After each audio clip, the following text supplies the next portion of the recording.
امیر معاویہ کا مہمان تمام الجھنوں کا شکار تھا، ٹینشن تھی اس کے دماغ میں، اور ٹینشن بہت بڑی بیماری ہوتی ہے، ٹینشن کا کوئی علاج نہیں ہے۔ جتنے بھی مانسک روگ دماغی ڈاکٹر ہیں وہ صرف نیند کی ٹیبلیٹس دے کر ٹینشن فری کرانے کی کوشش کرتے ہیں۔ میرے بھائیو، ٹینشنوں کو دور کرنے کی صرف ایک ہی علاج ہے، فکروں کو دور کرنے کا، الجھنوں کو دور کرنے کا صرف ایک ہی علاج ہے، اور وہ علاج یہ ہے کہ ہم اور آپ، یا جس کو الجھنیں ٹینشن ہیں، ہماری بیٹیاں 5 6 10 ہیں، بڑی ہو رہی ہیں، ان کی شادی کی الجھن ہے، کھانے پینے کی الجھن ہے، بیٹوں کو پڑھا لیا لکھا لیا، ان کی نوکری کی ٹینشن ہے۔ ٹینشنوں کا کوئی علاج دنیا کی کسی ڈاکٹر کے پاس نہیں ہے سوائے جناب محمد رسول اللہ صلی اللہ علیہ وسلم کے۔ نبی اکرم نے الجھنوں کو سے بچنے کے لیے، ٹینشنوں سے دور رہنے کے لیے دعا سکھلائی ہے، بہت چھوٹی دعا ہے، ہم اور آپ اس دعا کو یاد کر لیں، اٹھتے بیٹھتے چلتے پھرتے اس دعا کو اپنا وظیفہ بنائیں۔ بخاری شریف کی روایت ہے، الجھنوں کو، فکروں کو دور کرنے کے لیے یہ اللہ کے نبی پڑھا کرتے تھے، لا حول ولا قوت الا باللہ، لا حول ولا قوت الا باللہ۔ اللہ کے نبی نے فرمایا یہ دعا 99 بیماریوں کی دوا ہے، 99 بیماریوں کا علاج ہے، اور سب سے ہلکی بیماری غم اور فکروں کو دور کرنا ہے۔ یہ سب سے ہلکی بیماری ہے غم اور فکر، جبکہ ہمارے لیے سب سے بڑی بیماری ہے۔ اللہ کے نبی فرماتے ہیں سب سے ہلکی بیماری غم اور فکروں کو دور کرنا ہے، یہ دعا سے غم و فکر دور ہو جائیں گے، اور اس سے بڑی بڑی 98 بیماریاں اور دور ہوں گی۔ صرف شریعت میں علاج ہے اور کئی علاج نہیں۔ وہ ذہنی طور پہ بڑا پریشان تھا، رات بھر کروٹیں بدلتا رہا۔ امیر معاویہ کا مہمان سو نہیں رہا تھا، امیر معاویہ سو گئے، فجر میں اٹھنا ہے، ان کی بیوی اٹھتی ہے، رات کی آدھی رات گزر گئی تب اٹھتی ہے، اور اس کمرے کی طرف جاتی ہے جس میں اس کا مہمان ہے۔ اس کے اندر کوئی برائی دیکھوں اور آ کر اپنے شوہر کو بتاؤں۔ وہ جیسے ہی ان کے کمرے کی طرف گئی، آواز آ رہی تھی کمرے کے اندر سے، اس نے کان لگایا کہ دیکھے کیا آواز آ رہی ہے، کھڑکی میں کان لگا دیا ایسے، اور جب کان لگایا تو بڑا رنگین گانا گا رہا ہے۔ اندر جو مہمان امیر معاویہ کا بڑا عشقیہ گانا گا رہا ہے، بڑا رنگین گانا۔ اس زمانے کی جو علماء ہیں، پڑھے لکھے ہیں، جو مدرسوں میں پڑھے ہیں، انہوں نے سبع معلقہ وغیرہ پڑھی ہوگی، اس زمانے کی شاعری کیسی ہوتی تھی، کتنی گندی اور عشقیہ شاعری، وہ سب ان کو معلوم ہے۔ وہ بڑی عشقیہ شاعری گا رہا تھا، جیسے آج کل کا نوجوان اپنے موبائلوں میں تقریریں بھی بھر رہا ہے اور گانے بھی بھرتا ہے۔ وہ واقعہ شاید میں نے کہیں سنایا ہو آپ کو، پاکڑ کے علاقے میں تقریر ہو رہی تھی میری، وہ ایک لڑکا، جب رات میں 1 بجے میرا نمبر آیا، مجھے لوگ لے کے گئے، تو میں جا رہا تھا اسٹیج کی طرف، تو ایسے ہی آ رہا تھا کسی کمرے سے نکل کر، اپنے کمرے سے، تو راستے سے گزرتے ہوئے تو کھیت میں ایک لڑکا موبائل پر لگا ہوا ہے ایسے، تقریر میں نہیں بیٹھا، وہ کھیت میں۔ میں نے دیکھا، اس کی میری نظر پڑ گئی اس کے اوپر، اور جلسوں میں لائٹیں تو لگتی ہیں کھیتوں میں، راستے میں دور تک، تاکہ لوگوں کو آنے جانے میں تکلیف نہ ہو، تو دکھ رہا تھا۔ اب میری عادت تھوڑی سی اس وقت، اب آپ کہہ سکتے ہو کہ جرجیز کے دماغ میں بھی کیا بدگمانی تھی، اب میں نے اس کو دیکھا کہ کھیت میں کیوں بات کر رہا، فطری چیزیں آ سکتی ہے، اور اسی لیے تو قرآن کی آیت ہے کہ بچو اس سے ہوگا، چلو آگے بڑھے۔ آگے بڑھے تو پیچھے مڑ کے پھر میں نے دیکھ لیا، ایسے دیکھا تو اب وہ کیا کر رہا تھا، ایسے ہی موبائل پکڑے ہوئے ایسے کر رہا نکل۔ اب تو کچھ سمجھنا ہی نہیں ہے، اب یہ تو کنفرم ہو گیا کہ وہ اپنی ماں سے بات نہیں کر رہا تھا، اپنی بہن سے بات نہیں کر رہا تھا. اب جب میں اپنے دامن میں دیکھ لوں کہ انڈا ہے تو پھر کیا شک کروں گا کہ انڈا نہیں ہے؟ جب وہ کر رہا ہے تو اب یہ تو کلیئر ہے نا کہ اپنی اماں اور بہن سے وہ بات نہیں کر رہا ہے. لیکن چلو اس کا عمل اس کے ساتھ. لیکن جب میں تقریر کے لیے بیٹھا اسٹیج پر تو ایسی میز رکھی ہوئی تھی میرے سامنے، وہ دوڑتا ہوا آیا موبائل لے کر، وہاں بات کرنا بند، اور دوڑتے ہوئے لے کے آیا اور اس نے موبائل میں ریکارڈنگ کھول کر میری میز پر ایسی جا کے رکھ دی اور میری تقریر بھرنے لگا.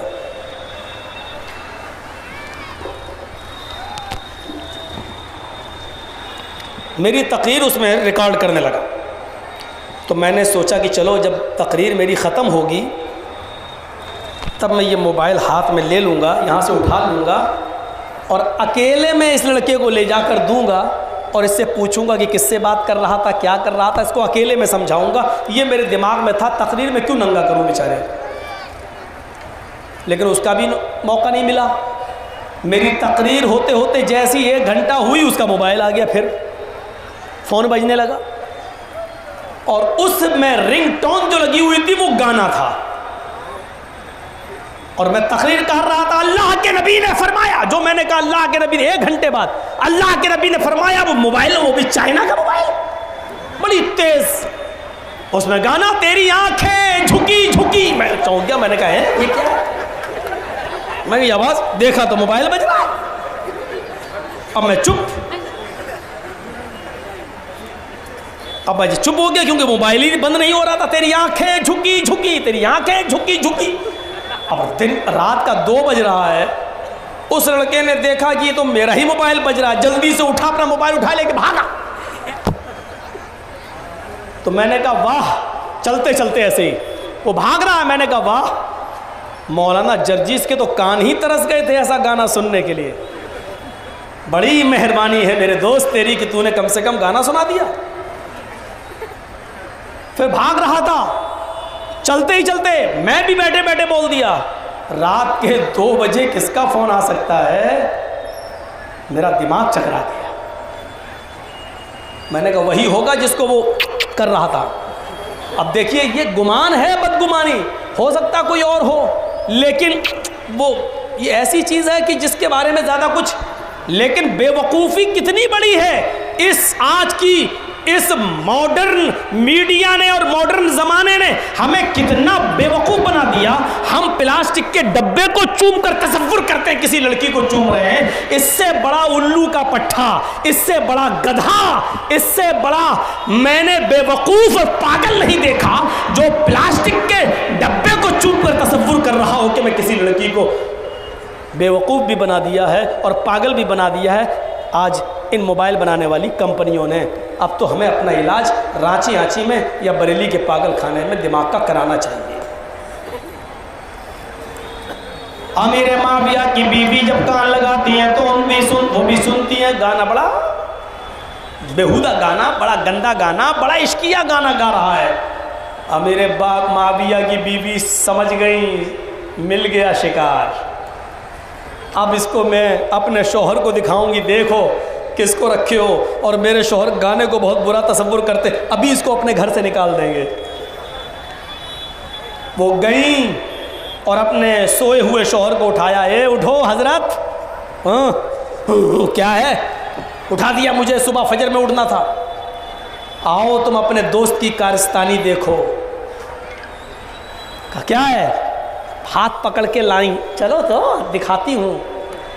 گئیں، کہا کھڑکی میں کان لگاؤ. امیر معاویہ نے کان لگایا، وہی گانا گا رہا، عشقیہ گانا. امیر معاویہ کو غصہ تو بہت آیا، کمینہ یہ گانا گا رہا ہے. لیکن کریں کیا؟ اپنی بیوی کا ہاتھ پکڑا اور اپنے بستر پر لائے اور ڈانٹتے ہوئے کہا، آئے میری بیوی، مجھے تم سے ایسی امید نہیں تھی. اب جو شریعت نے سکھایا وہ امیر معاویہ نے بولا. آئے میری بیوی کیا تم نے قرآن نہیں پڑھا؟ اللہ فرماتا ہے اجتنبوا کثیرا من الظن، زیادہ بدگمانی سے بچو، ولا تجسسوا، اور ایک دوسرے کی جاسوسی نہ کرو۔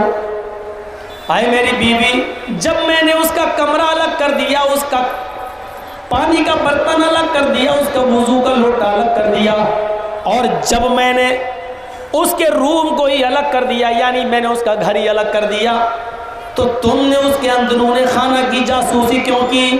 وہ اپنے کمرے میں کیا کر رہا ہے تم نے اس کا پتہ لگانے کی کوشش کیوں کی؟ کھڑکی سے جھانک کر دیکھنے کی کوشش کیوں کی؟ کیا تمہیں نہیں معلوم؟ اللہ کے نبی فرماتے ہیں جب سب کے گھر کے دروازے بند ہوں، کھڑکیاں بند ہوں، اور کوئی من چلا تمہاری کھڑکی سے جھانک کر دیکھنے کی کوشش کرے، اوپر دیوار پہ چڑھ کے تمہاری ماں بہن بیٹیوں کو دیکھنے کی کوشش کرے، تو باہر نکلو اور اس کی دونوں آنکھیں پھوڑ دو۔ یہ شریعت کا حکم ہے، معمولی مت سمجھنا۔ اگر کسی کے گھر کے دروازے بند ہیں، کھڑکیاں بند ہیں، گھر کے اندر وہ کیا کر رہا ہے آپ کسی کی جاسوسی نہیں کر سکتے ہیں۔ اگر مجھے پتہ چل جائے کہ میری کھڑکی میں سوراخ کر کے یا کہیں سانس کر کے آپ دیکھنے کی کوشش کر رہے ہیں اور میری نظر پڑ گئی، تو مجھے حق ہے، شریعت مجھے حکم دیتی ہے کہ میں تمہاری دونوں آنکھیں پھوڑ دوں۔ آئے میری بیوی، تم نے بہت غلط کام کیا ہے۔ اس کا کمرہ الگ تھا، وہ اندر کیا کر رہا تھا یہ اس کا معاملہ تھا، وہ جانے، اس کا رب جانے، لیکن تمہیں جاسوسی نہیں کرنی چاہیے۔ لیٹ جاؤ۔ امیر معاویہ کی بیوی کو بڑا غصہ آیا اور کہتی ہاں گانا وہ گائے اور ڈانٹ مجھے پڑ رہی ہے؟ ہاں ڈانٹ اس لیے پڑ رہی ہے کیونکہ تم نے اس کی جاسوسی کی ہے۔ ہاں ٹھیک ہے، سو گئی۔ امیر معاویہ نے دیکھا ناک خر گئی، جنریٹر چل رہا ہے، سو گئی۔ امیر معاویہ اب اٹھتے ہیں، یہ سو گئی، اب جاؤں اور دروازہ کھٹکھٹاؤں، میرا مہمان جاگ رہا ہے، عشقیہ گانا گا رہا ہے، میں دروازہ کھٹکھٹاؤں اور اس کو اکیلے میں سمجھاؤں، لیکن اس کے باوجود اس کی غلطی پر اس کو سب کے سامنے کیا اپنی بیوی کے سامنے بھی نہیں ڈانٹ رہے ہیں۔ یہ ہے اصلاح کا سب سے زبردست پہلو۔ کسی کو سمجھانا ہو تو اکیلے میں سمجھاؤ، دو چار لوگوں کے سامنے سمجھاؤ گے تو وہ سمجھے گا کہ میری انسلٹ کر رہے ہیں۔ آج کل کچھ بڑے بڑے لوگ ہیں نا، لوگوں کی نظروں میں بڑا بننے کے لیے، لوگوں کی نظروں میں کہ دیکھو کتنے بڑے مولانا سے میں نے بات کر لی، اے مولانا صاحب ظہر کی نماز تم نے کہاں پڑھی؟ اے مولوی صاحب میں تو جا رہا تھا، ظہر کی اذان ہو رہی تھی، میں مسجد میں جا رہا تھا، تم نے موٹر سائیکل پہ بیٹھا ہوا دیکھا۔ یہ اکثر یہ بڑے لوگ، حاجی نمازی لوگ یہ بات اس مولانا سے اکیلے میں نہیں کہتے ہیں، بلکہ دو چار 10 لوگوں کے بیچ میں کہتے ہیں تاکہ ان کا بھرم بن جائے، دیکھو میں نے کتنے بڑے مولانا کو ٹوک دیا ہے، دیکھو میں حق بات سے نہیں شرماتا۔ یہ حاجی اور نمازی نمبر 1 کا جاہل ہے۔ تمہیں سمجھانا ہی تھا اس مولانا کو تو تم نماز پڑھتے، تلاش کرتے، ان کے گھر جاتے، اکیلے میں ان کو بلاتے اور کہتے مولانا صاحب آپ عالم ہماری جماعت کے بڑے ہیں، نیک ہیں، آپ کے اوپر پورا زمانہ بھروسہ کرتا ہے، پوری قوم بھروسہ کرتی ہے، مولانا آپ ہی نماز نہیں پڑھیں گے یا نماز کے وقت بازاروں میں گھومیں گے تو عوام پر آپ کا کیا اثر پڑے گا؟ مولانا صاحب ہم لوگ تو آپ کی باتیں سن کر سدھرتے ہیں اور آج ہمیں آپ کو سمجھانا پڑ رہا ہے۔ پھر دیکھیے اکیلے میں جب مولانا کو سمجھائیں گے تو دیکھو کیسا اثر نہیں ہوگا۔ ارے مولوی بھی تو بیچارہ انسان ہوتا ہے، وہ بھی تو فرشتہ نہیں ہوتا ہے۔ آپ مولویوں کو یہ فرشتے کی نظر سے نہ دیکھیں۔ اسی لیے تو میں کہتا ہوں اپنی جوان بیٹیوں کو ٹیوشن پڑھنے کے لیے مولوی کے پاس مت بھیجو، اپنی جوان لڑکیوں کو قرآن تک پڑھنے کے لیے مولوی کے پاس مت بھیجو، اپنی جوان بیٹیوں کو 10 سال سے کسی بھی بڑی لڑکی کو کسی جینٹس مولانا سے مت پڑھاؤ، اس لیے کہ مولوی بھی انسان ہوتا ہے، مولوی بھی انسان ہوتا ہے اور شہوت اس کے پاس بھی ہوتی ہے، بھڑک وہ پی سکتا ہے، بہک وہ پی سکتا ہے، اور ظاہر ہے آپ کی 15 سال کی 16 سال کی بیٹی بھی بہک سکتی ہے۔ عمر نہیں دیکھی جاتی ہے، آنکھوں سے آنکھیں ملتی ہیں اور معاملہ آپ گمبھیر روپ اختیار کر لیتا ہے. کتنے مولوی میرے بھائیو آج جیل کی سلاخوں میں موجود ہیں اس لیے کہ انہوں نے لڑکیوں کے ساتھ نہیں بلکہ اپنے مدرسے میں پڑھنے والے لڑکوں کے ساتھ بدفعلی کی ہے. کتنے لوگ ہمارے اتر پردیش کی جیل میں ایسے مولوی اور حافظ لوگ بند ہیں. میرے بھائیو میں اسی لیے کہتا ہوں کہ جب مولوی اپنے آپ کو کنٹرول کر کے لڑکوں تک کو نہیں چھوڑ سکتا ہے تو آپ کی جوان بیٹیوں کو کیسے چھوڑے گا؟ ان کٹھ ملاؤں سے آپ ان کے خلاف علم بغاوت بلند کرو جو تعویذ لکھتے ہیں، عورتوں کو دیتے ہیں اور جھاڑ پھونک کے نام پر ان کو بلاتے ہیں، ان کے سر پہ ہاتھ پھیرتے ہیں، ان کا ہاتھ پکڑ کے جنات چھڑاتے ہیں، اپنے سامنے جوان جوان عورتوں کو بٹھا کر ان کا جنات بھگاتے ہیں. مولوی اس لڑکی کے اوپر جنات نہیں، جنات تیری کھوپڑی کے اندر ہے. وہ شیطان اس عورت کے اوپر نہیں ہے، شیطان تیری کھوپڑی میں گھسا ہوا ہے. اے مولوی شیطان اس لڑکی پر نہیں تیرے اوپر ہے جو اس معصوم کی عزت سے تو کھلواڑ کرنا چاہتا ہے. کچھ نہیں. آپ کو بتا دوں 100 لڑکیاں اگر نوٹنکی کریں گی ایسے، میرے سامنے بھی بہت سی آئی، مطلب لوگوں نے کہا کہ مولانا دیکھو بھوپال میں ایک مرتبہ کوئی آدمی ہم کو لے کے گیا کہ مولانا صاحب چلو دم کر دیجئے. میں نے کہا پردے کے اندر آپ بٹھائیے گا، میں آپ کو کچھ طریقہ بتا دوں گا. وہ پردہ کرتی ہو تب تو وہ لے گیا اور وہ گھر کے اندر ہی بیٹھ اور اس نے ہمیں دیکھا ہنسنا شروع کر دیا. میں سمجھ گیا یہ نوٹنکی کر رہی ہے. اپنے باپ سے کہتی ہے اس لڑکے کو لایا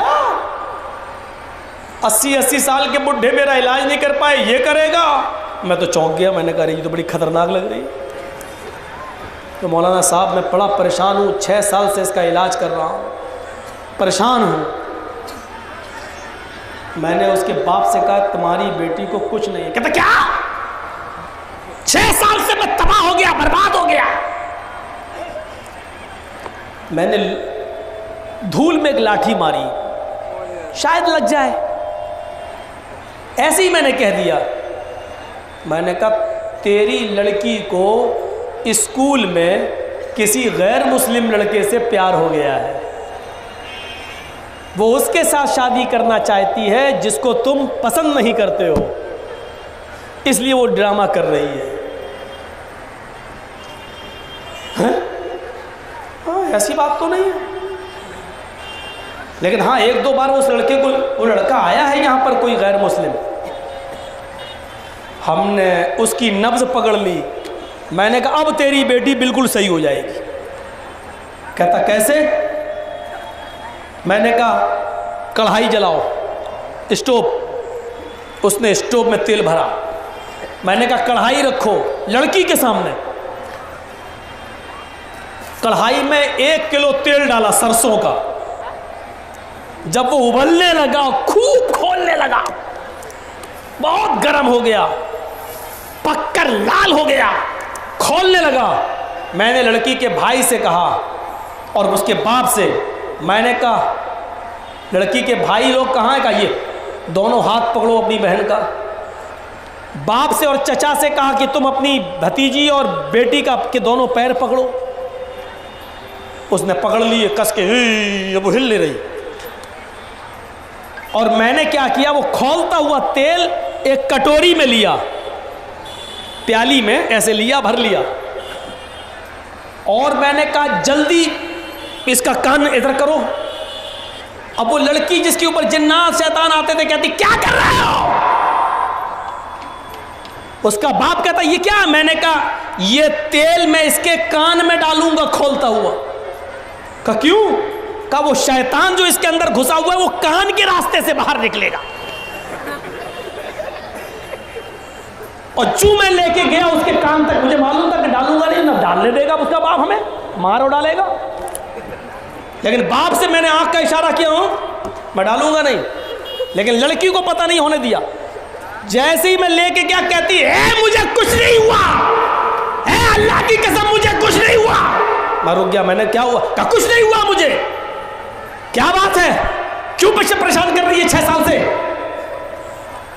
وہی بات نکلی جس کا مجھے اندازہ تھا، ایک غیر مسلم لڑکے سے اس نے پیار کر رکھا۔ پھر میری شام کو تقریر جب ہوئی تو میں نے پھر بتایا شادی کس سے ہونی چاہیے، کیسے ہونی چاہیے، کیا ہونی چاہیے۔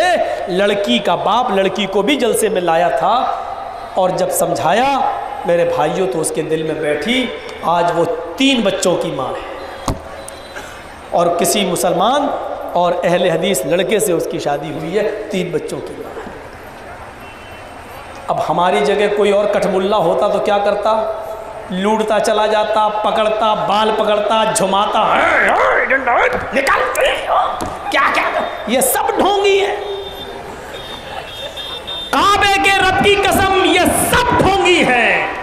شریعت نے اس طریقے کا علاج بتایا ہی نہیں ہے۔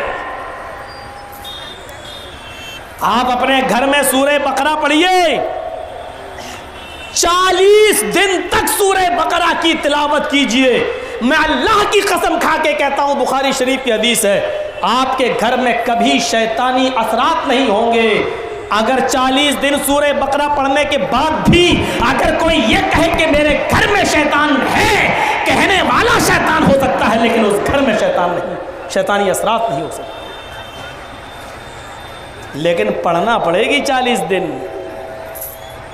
نہیں اب کیا کرتے ہیں، ہمارا تو ٹائم نہیں ہے، مولوی صاحب کو لگا دیا مسجد کے امام کو، مولانا صاحب میرے گھر پہ آئیے اور 40 دن سورہ بقرہ پڑھ دینا۔ میں آفس میں رہتا ہوں، بیوی سے کہہ دیا کہ بیوی امام صاحب دوپہر میں آئیں گے، ان کو کھانا کھلا دیا کرنا۔ ابھی 20-25 دن ہی پڑھاتا سورہ بقرہ، بیچارہ ایک دن باہر سے آیا، اپنے گھر میں گھسا، پتا چلا مولوی بھی غائب، گھر والی بھی غائب، تجوری کھول کے دیکھی تو اس کا سونا چاندی بھی غائب۔ جب مسجد کے اماموں سے اپنے گھروں میں سورہ بقرہ پڑھواؤ گے تو مسجد کا مولوی بھی شیطانی شہوت کا شکار ہو سکتا ہے، وہ کوئی فرشتہ نہیں ہے۔ حضرت عائشہ بھی زنا کے الزام سے بچ نہیں سکی، ہم اور آپ کہاں ہیں؟ ہماری اور آپ کی حیثیت کیا ہے؟ حضرت یوسف جیسے پاکیزہ رسول، بادشاہ مصر کی بیوی، ان پر بھی الزام لگاتی ہے کہ میرے ساتھ انہوں نے غلط کام کیا، اور ان کو بھی 7 سال جیل کی سلاخوں میں رہنا پڑتا ہے۔ میرے پیارے ساتھیوں، ایک ناکردہ گناہ کی سزا بھی حضرت یوسف کو بھگتنا پڑتی۔ جب پاکیزہ رسول، نیک رسول، مقدس رسول جب ان الزاموں سے نہیں بچ سکے تو ہم اور آپ ان سے زیادہ مقدس تو نہیں ہیں، ان سے زیادہ بڑے تو نہیں ہیں۔ اپنے گھروں میں جگہ دے دو، ملا مولویوں کو بلواؤ، عزت کرو، کون منع کرتا ہے، لیکن دوستی گھر کے باہر کرو۔ اپنے گھر، اپنی بیوی اور بچوں کو آزاد مت کر دو۔ جاؤ بیٹھو مولانا صاحب کے پاس، اور مولانا صاحب کو سمجھ لیا اللہ کا کلام ہے ان کے دل کے اندر۔ امیر معاویہ نے کان لگایا تو گانا خرافاتی عشقیہ شعر ان کے کانوں میں جاتا ہے۔ انہوں نے اپنی بیوی کو ڈانٹا، جب وہ سو گئی تو دوبارہ اٹھتے ہیں کہ سمجھائیں اپنے مہمان کو، اپنے دوست کو سمجھائیں۔ اب جب دوبارہ اٹھ کر ان کے دروازے کے پاس جاتے ہیں، لیکن سوچتے ہیں کہ پہلے کان لگا کر دیکھ لوں، سن لوں میرا مہمان سو تو نہیں گیا، اگر سو گیا ہوگا تو نہیں اٹھاؤں گا، کل فجر کے بعد مسجد میں سمجھا دوں گا، اور اگر جاگ رہا ہوگا تو میں اس کو سمجھاؤں گا۔ جیسے انہوں نے دوبارہ اس کھڑکی سے کان لگایا تو کیا سنتے ہیں؟ اب وہ قرآن کی تلاوت کر رہا ہے، ابھی یہ مہمان جو گانا گا رہا تھا، عشقیہ اشعار پڑھ رہا تھا، لیکن جب امیر معاویہ کی بیوی سو گئی، یہ دوبارہ جب اٹھے اور اس کو اکیلے میں سمجھانے کے لیے گئے تو کیا سنتے ہیں کہ اب یہ قرآن کی تلاوت کر رہا ہے، بڑی اچھی آواز میں قرآن پڑھ رہا ہے۔ امیر معاویہ اپنی بیوی کے پاس جاتے ہیں اور اس کو اٹھاتے ہیں، اٹھ چل اٹھ، کہتی کیا ہے؟ چل دیکھ، کہا آپ نے تو منع کیا کہ جاسوسی نہیں کرنا چاہیے،